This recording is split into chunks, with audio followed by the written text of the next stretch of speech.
semuanya.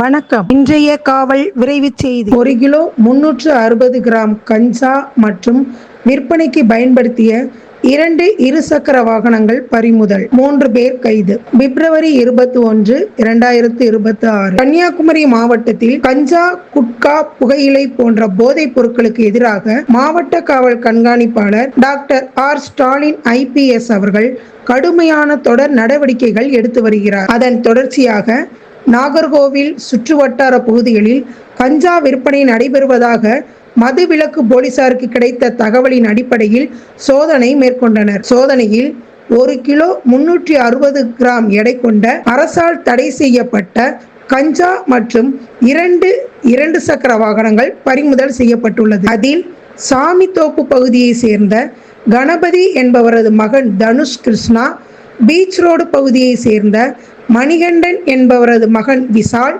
மற்றும் ஒடிசா மாநிலத்தை சேர்ந்த ராஜேஷ் சவுகான் ஆகியோரிடம் இருந்து 1 கிலோ 360 கிராம் கஞ்சா மற்றும் 2 இருசக்கர வாகனங்கள் பறிமுதல் செய்யப்பட்டன. மேலும் நாகர்கோவில் வடசேரி பேருந்து நிறுத்தம், குறிஞ்சி பஜார் அருகே பகுதிகளில் கஞ்சா விற்பனை நடைபெறுவதாக மதுவிலக்கு போலீசாருக்கு கிடைத்த தகவலின் அடிப்படையில் சோதனை மேற்கொண்டனர்.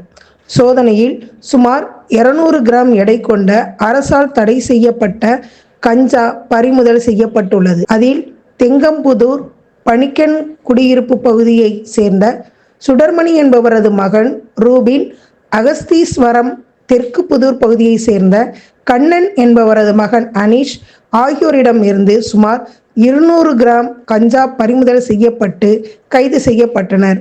இந்த கைது நடவடிக்கையானது மேலும் தீவிரப்படுத்தப்படும் என்றும் கஞ்சா விற்பனை செய்பவர்கள் மீது கடுமையான நடவடிக்கை எடுக்கப்படும் என எச்சரிக்கப்படுகிறது. முதல் முறையே மறுப்போம், போதை பாதையை தவிர்ப்போம். காவல் விரைவு செய்திக்காக கன்னியாகுமரி மாவட்டத்தில் இருந்து டிகிரி இளையராஜா மற்றும் வேலாயுதம்.